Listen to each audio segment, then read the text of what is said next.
ha fracasado, al menos si lo vemos en esa perspectiva. Entonces, algo no está funcionando. Y yo creo que tiene que ver con un problema institucional. Y quiero centrar mi intervención, aprovechando las dos anteriores, en esto. Es decir, ¿qué ha pasado con los órganos constitucionales autónomos, pero particularmente qué es lo que ha pasado con la intervención del Senado en no solamente en lo que le corresponde de su decisión en la aprobación constitucional, sino en estas funciones mucho más directas e inmediatas del Senado en la elección o bien en el despido de aquellos que tienen como responsabilidad hacer que funcione bien y si no, pues por supuesto no tendrá un adecuado funcionamiento los órganos constitucionales autónomos. Y quiero centrarme en una parte muy específica que es estos nuevos órganos como el IFETEL o como la COFESE, que han en los últimos tiempos cambiado de ubicación de la administración pública a un nuevo estatus de autonomía constitucional. Y una primera pregunta es, ¿qué sentido tienen las autonomías? Y por supuesto, dentro de esto, ¿qué sentido tendrían las distintas funciones del Senado en las autonomías? Cuando apreciábamos a los órganos reguladores, aquellos a los que Paula Sofía se refería como los que tienen como cometido controlar estos grandes poderes económicos, el argumento y los argumentos de manual y los argumentos que justificaban la autonomía tenían que ver con cómo hacemos una mejor administración en aquellos terrenos en donde se exige una gran sofisticación técnica y por otra parte cómo el diseño institucional tiene que ser conformado para que dé confianza. Y entonces, en este contexto, la autonomía es una herramienta. La autonomía no tiene un sentido por sí misma. La herramienta es instrumental para cumplir con alguna función. Y entonces es cuando la administración pública hacía frente a decisiones de política y a decisiones administrativas en sectores como competencia económica, como telecomunicaciones, como energía, como en los intermediarios financieros, tenía una gran sospecha, pero además tenía un gran déficit de conocimiento. Es decir, un servidor público con los métodos de reclutamiento tradicional, sobre todo aquellos que nos venían de los mecanismos tradicionales de conformación de las estructuras administrativas, estaban siempre bajo una estela de desconfianza, no solamente porque se estimaba que había una decisión politizada, en el sentido de que la decisión se tomaba para favorecer a ciertas personas dado su relación con la política. Por ejemplo, cuando se otorgaba una concesión por parte de la Secretaría de Comunicaciones y Transportes y por supuesto siempre la sospecha de que se otorgaban las concesiones a aquellos que habían apoyado a cierta campaña de cierto candidato y que por tanto las concesiones como las notarías en los estados eran premios a la lealtad y que además cuando se decidía una determinada cuestión polémica, conflictiva, no había las herramientas de conocimiento suficientes. Entonces los organismos internacionales dijeron, la mejor forma de hacer frente a esto es a través de la creación de órganos autónomos cuyos integrantes supiesen de competencia, supiesen de telecomunicaciones, supiesen de energía. Y entonces la técnica era el agregado que le daba valor a la decisión, finalmente una decisión de poder, en donde ilustraba la decisión. Y por otra parte, la autonomía se estableció como la distancia que permitía un enfriamiento de la decisión para que ésta fuese más objetiva. Y entonces la autonomía era una herramienta, finalmente un instrumento para hacer posible un mejor funcionamiento de una institución. Y por supuesto, esta fue una forma para ir calificando la calidad de las instituciones. Que siempre hay contraejemplos, y una de las cosas que me llamó siempre la atención es que el órgano regulador mejor calificado de Latinoamérica fue la Subsecretaría de Telecomunicaciones de Chile, y que, por supuesto, en su conformación no era autónoma, pero sin embargo tenía el mejor desempeño. Por supuesto, esto no sirve más que de contralor decir, finalmente la autonomía es una herramienta. Ahora, ¿qué es lo que pasa con esto? Cuando se transforman, y yo diría el balance no es un balance negativo, el de la COFETEL o el de la COFECO como órganos desconcentrados. Y entonces, cuando se lleva a cabo la transformación y se da la autonomía constitucional, no era solamente el argumento técnico. Y yo creo que aquí está la política. Y creo que hay dos cuestiones. Una, en el juego de la democracia y por supuesto de la alternancia política, yo creo que tenemos un problema de desconfianza, pero ya no una desconfianza del mercado y los agentes económicos hacia el Estado, sino la propia desconfianza de los políticos entre sí. Y por supuesto, la posibilidad de que desde mayorías, por ejemplo, parlamentarias, se pudiese limitar el poder presidencial.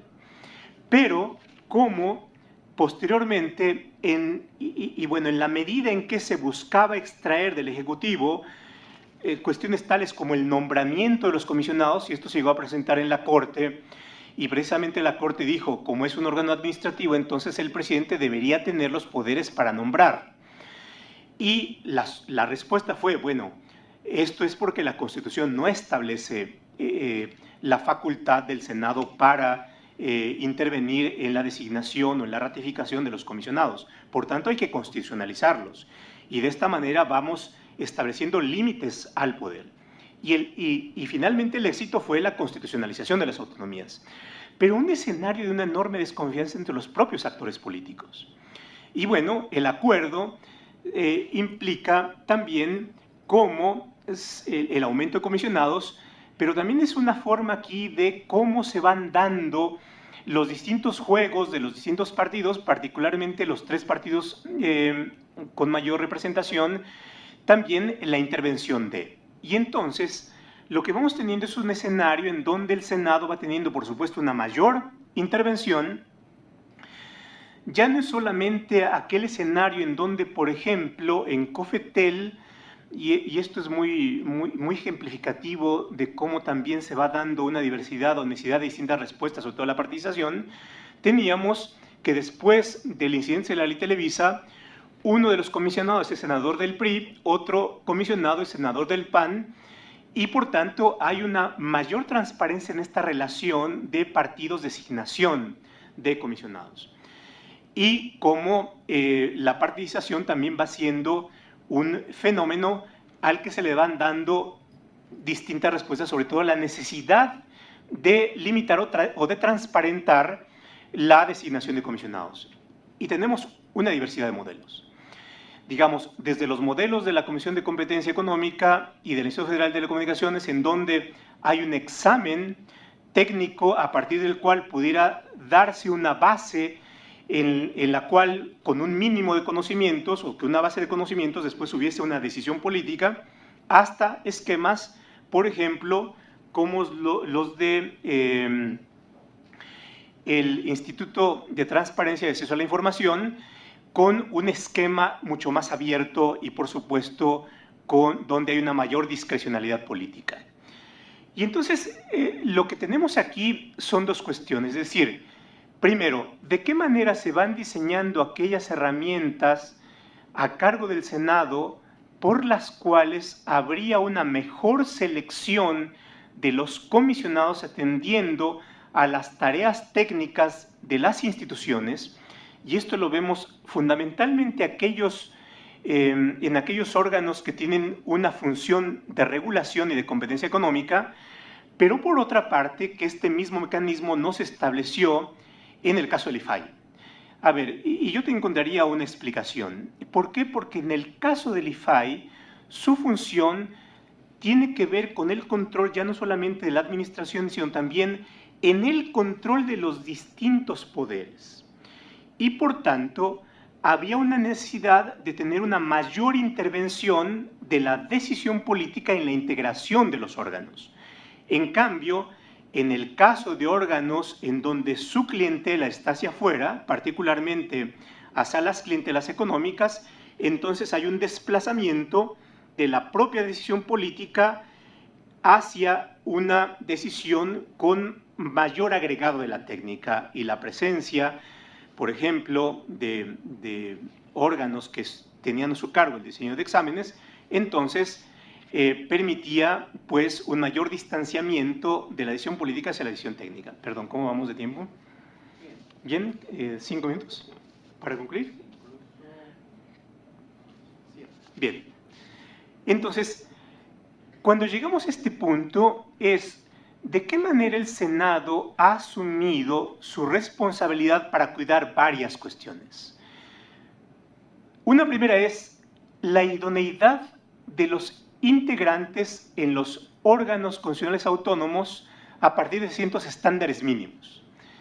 Y me parece que ahí el balance, diría, hay un desbalance hasta cierto punto con asimetrías. Me parece que los diseños constitucionales y la función del Senado ha sido más pulcra y objetiva en el caso de órganos reguladores, pero ha tenido una mayor intervención en órganos que tienen una función en donde, a su vez, ellos mismos podrían ser parte de los sujetos regulados o bien vigilados por los órganos. Y en el caso del IFAI me parece que es un caso muy notorio. Y también agregaría otro punto. ¿Cuál ha sido la responsabilidad del Senado para respetar el propio modelo? ¿Y a qué me refiero? Es decir, cuando se diseñan órganos en donde sus componentes o de los miembros que deciden tienen una legitimación técnica, también tienen otro elemento y es establecer una distancia de esos órganos respecto de las lealtades que podrían tener no solamente con el Ejecutivo y el escalonamiento de comisionados, sería la herramienta central, sino también con aquellos que forman parte del nombramiento. Y esto es, la transeccionalidad no solamente tendría que verse hacia el Ejecutivo, sino también hacia el Senado. Y por tanto, que aquellos que son designados, tuviesen una garantía de estabilidad en su cargo, de tal manera que tuvieran cierta inmunidad respecto de la posibilidad de ser removidos. Y bueno, aquí también tenemos otro problema, es decir, en los diseños constitucionales esto no ha sido respetado, sino que ha habido cambios totales en los casos de los dos institutos que hablamos y de la Comisión de Competencia Económica, en donde ha habido una renovación total. Pero con un problema, es decir, no ha habido una justificación, una explicación de por qué se ha llevado a cabo esta renovación. Y el hecho de que se creen nuevos institutos es insuficiente, porque hay que ver la continuidad y, por supuesto, la experiencia institucional y la funcionalidad que debieran seguir teniendo. Y entonces lo que tenemos acá es que el Senado también ha tenido un déficit. ¿Y cuál ha sido el déficit? Que no ha tenido un buen mecanismo de rendición de cuentas. Es conocido que el IFAI tenía un muy mal funcionamiento interno y suponemos, pero sin explicitarlo, que esto pesó para que no fuesen más bien confirmados los anteriores comisionados. Pero sin embargo no hubo una explicitación de las razones. Y cuando no hay una explicitación de las razones, entonces los mecanismos de rendición de cuentas no funcionan. Por una cuestión central, y es que hay ausencia de fincamiento de responsabilidades. Ahora, cuando hablo de ausencia de fincamiento de responsabilidades, no digo que haya sanciones, sino que hay una explicitación de las razones por las cuales no se lleva a cabo la ratificación. Es decir, que haya una valoración de los méritos por cada uno de los integrantes de los órganos colegiados, o bien haya un señalamiento explícito de las razones por las cuales no son ratificados. Y entonces todo se queda a lecturas de entre renglones. Y en la medida en que como país no seamos capaces, y no solamente en el caso de quienes ocupan cargos públicos, sino no seamos capaces de decirle a una persona por qué se le da un nombramiento, o por qué se le retira un nombramiento, o por qué se le establece una determinada sanción, entonces no estamos construyendo un país en el cual podamos hacer de los sujetos que no solamente tienen derechos, y hay que hacer exigibles los derechos, sino los sujetos que también tienen responsabilidades. Y entonces no vamos construyendo esto sobre los ladrillos o sobre las piedras que nos permitan hacer una construcción mucho más sólida. Muchas gracias.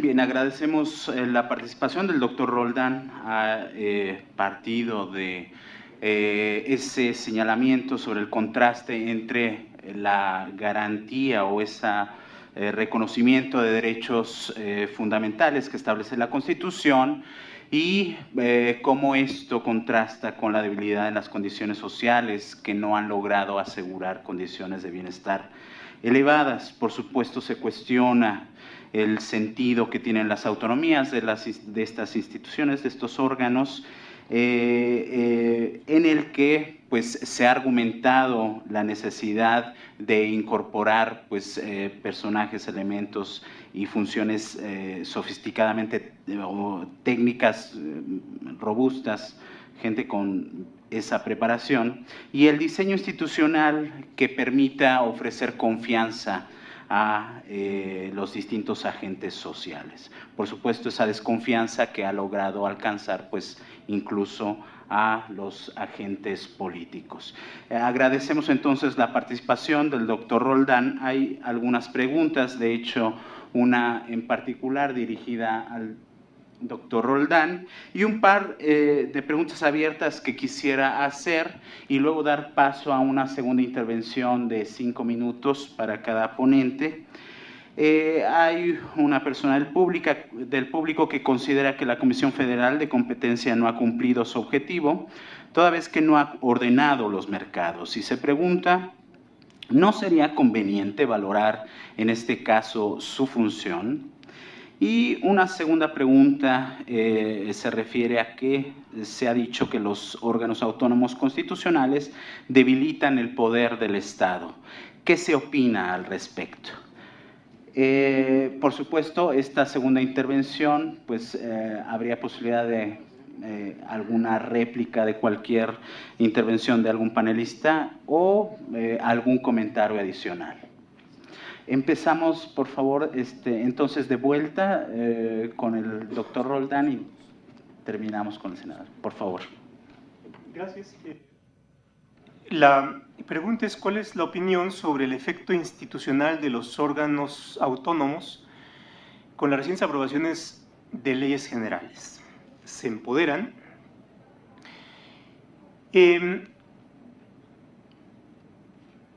Una de las...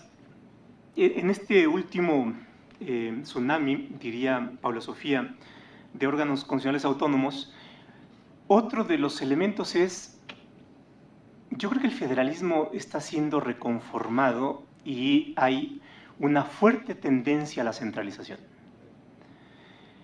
El caso del IFAI es, yo creo que es la consecuencia, entre otras, o el caso del INE, también es la consecuencia de ciertas patologías que se han ido dando en el federalismo y cómo han sido vistos como remedios para disciplinar a un conjunto distinto de elementos.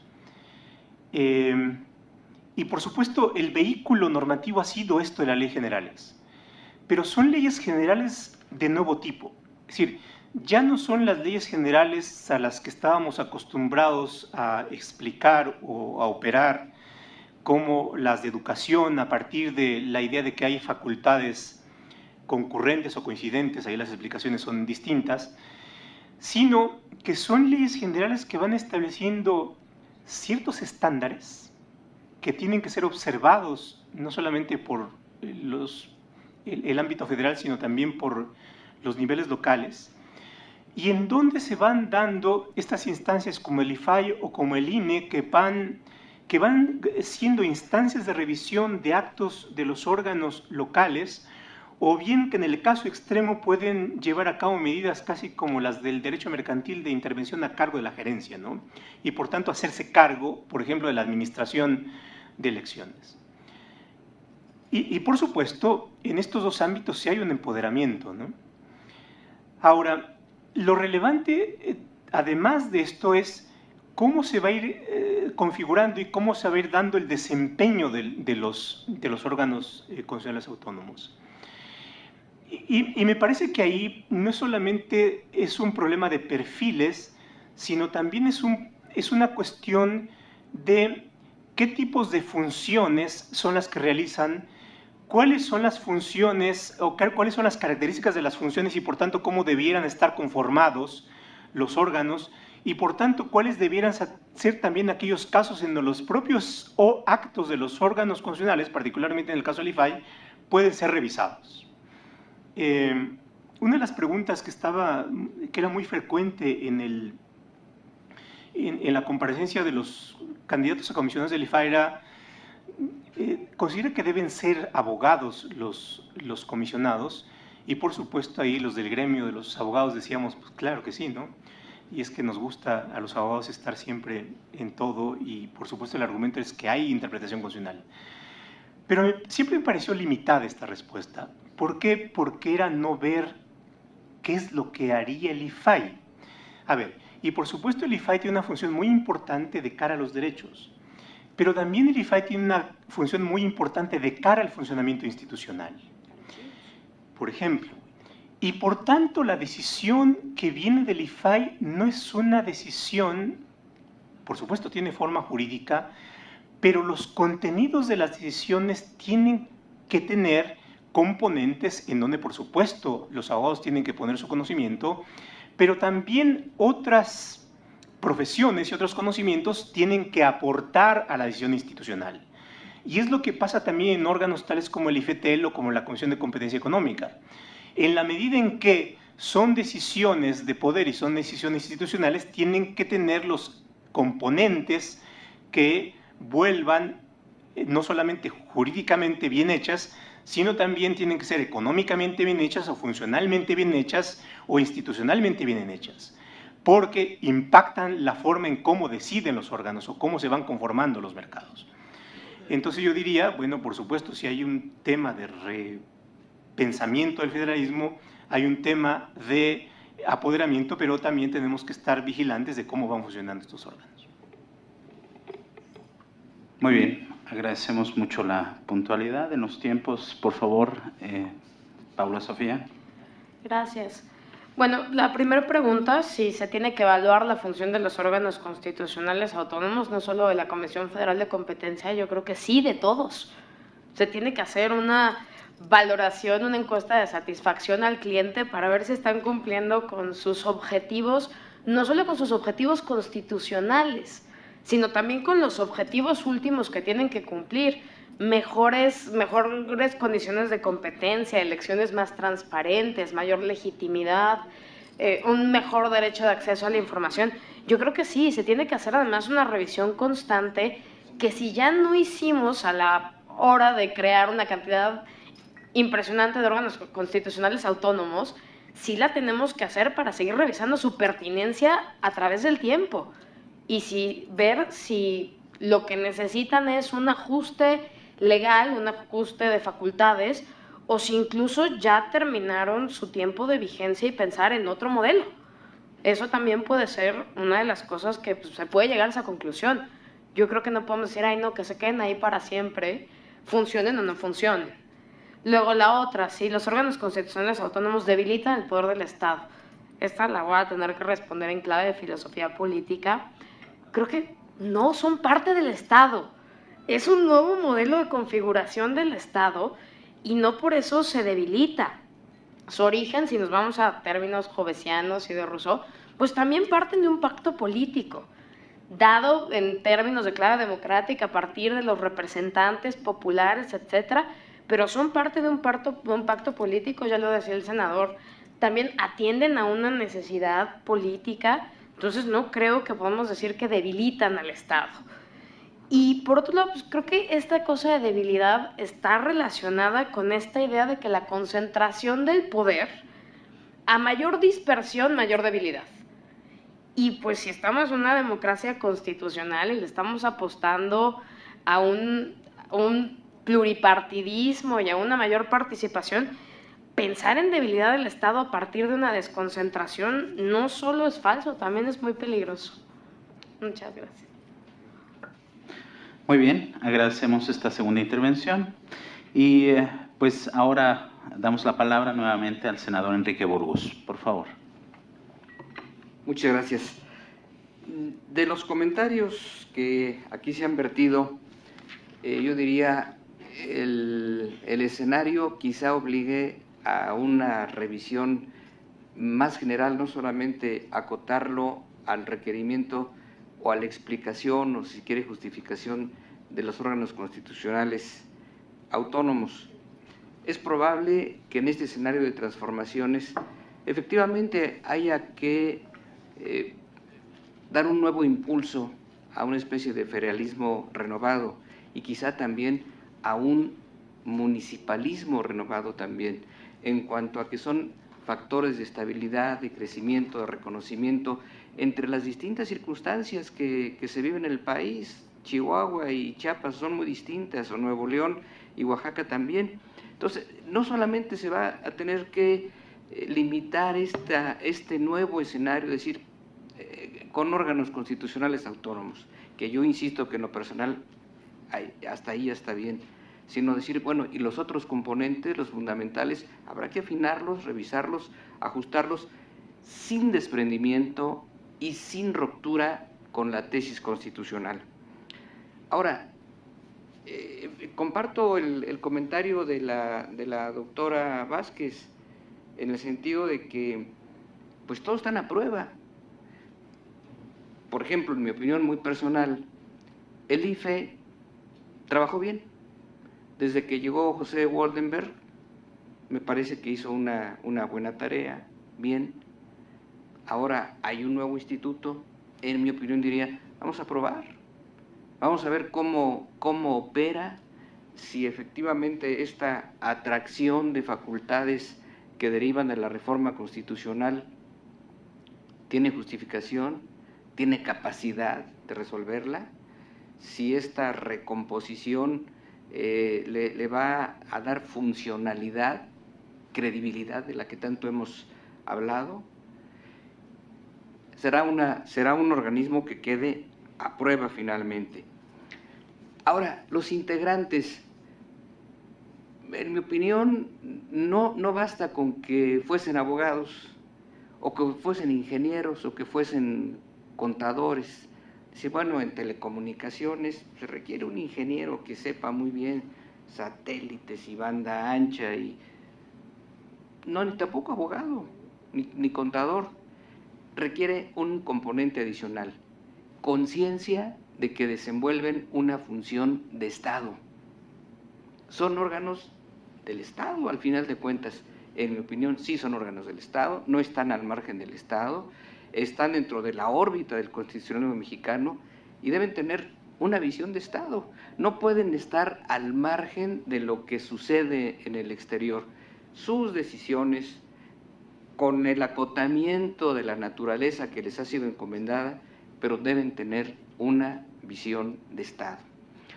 Se mencionó muchas veces, el problema es que no nos creemos, el problema es que hay desconfianza.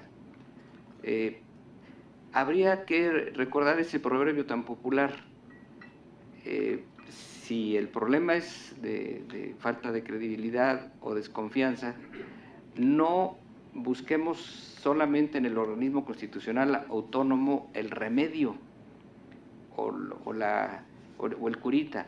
Veamos también de fondo cuál va a ser el vínculo entre el problema sustancial y la solución que le estamos dando. De lo contrario, equivaldría a lo que a veces se dice, estás tirando el agua de la bañera con todo y el niño.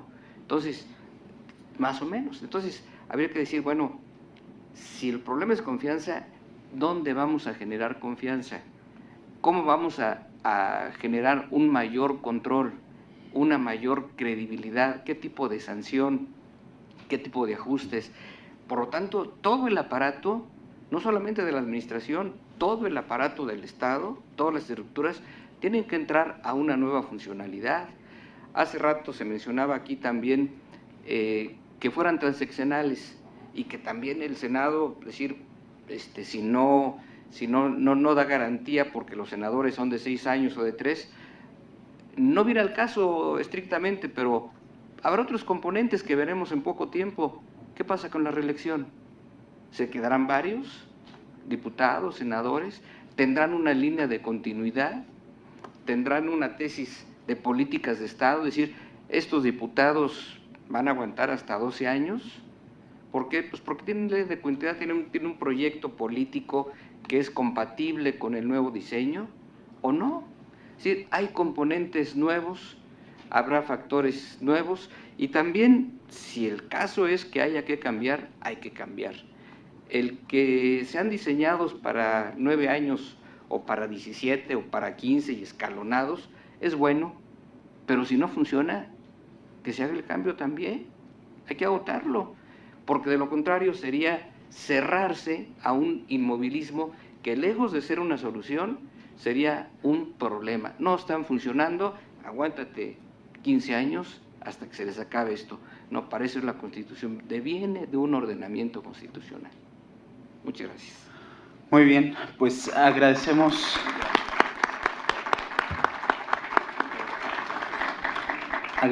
mucho la intervención del senador Enrique Burgos.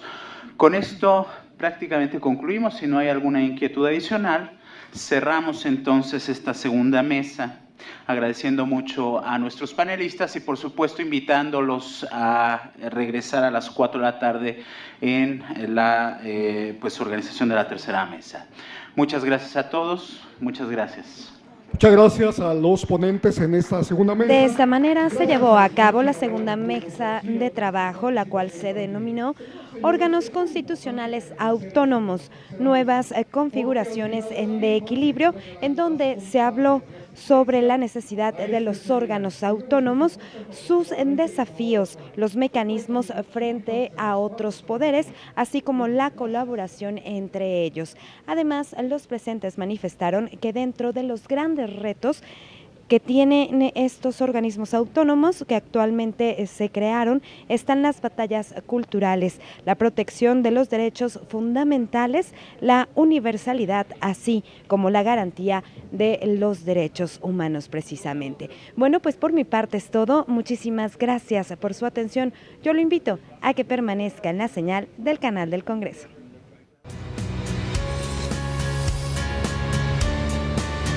Canal del Congreso, el canal de la Unión, presentó.